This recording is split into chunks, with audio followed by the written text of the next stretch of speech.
Welcome back to Malibu. I'm actually right at the border between Malibu and Pacific Palisades. So, as my brother Rabbi Zushi and his mishpacha like to call it, Hasidic Palisades. And actually, last night I was in Chicago at a wedding at Rabbi Avi Kuhner and his new wife Ita, originally hers. So they got married last night in Chicago. And so celebration with their happiness back here, Malibu Palisades.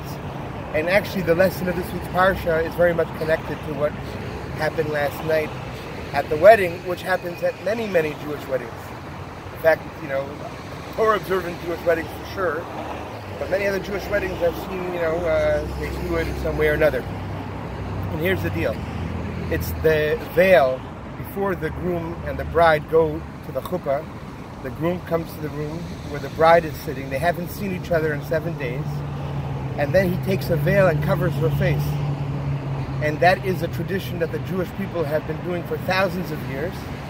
That when the bride is under the canopy of the chuppah, during the holiest time of when their spiritual union of the two souls become one, she's actually covered in a veil. Why? What's the point? And it's actually coming from this week's Torah portion we're going to read tomorrow, which, by the way, we read the whole week when we live with the Torah portion. On Sunday, we read what we would read on Shabbat, on the first reading, etc., Monday, Tuesday. Either way, we read about how Jacob intended to marry Rachel, but his father-in-law pulled a trick on him and first gave him the older daughter, Leah.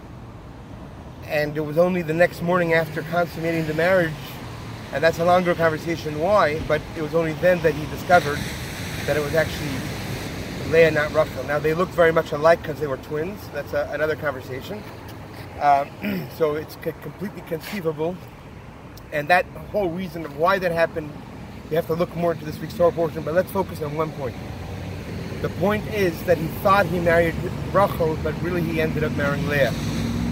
And the idea of when two people get together, when the husband and wife get together, the husband's commitment to the wife is not just to Rachel, not just to the revealed of that which he sees and he has seen in her until now, and vice versa, but also the commitment to that which is yet to be known about each other, the concealed part. And indeed, in the Hasidic narrative of the Parsha and the Kabbalah narrative, Leah represents the concealed, hidden worlds, and Rachel represents the revealed worlds, that which is conceivable. And the point, and it's an important point, not just for two people getting married, but when people make a commitment to each other at that level, when we make a commitment to our spouse, let's start with that one. Our commitment when we get married is, I am there for you, not just in the way that I know you, but also in the ways that I'll discover about you that I still don't know about you. And the same is true about the relationship between Hashem and us.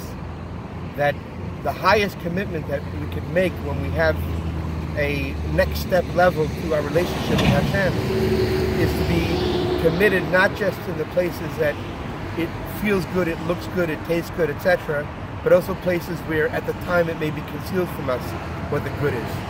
Well, God bless, have a fantastic Shabbat, and come by tomorrow and hear more and read more and talk more and chat more about the Parsha as we enjoy the beautiful view from the Chabad of Malibu, which is further down that way.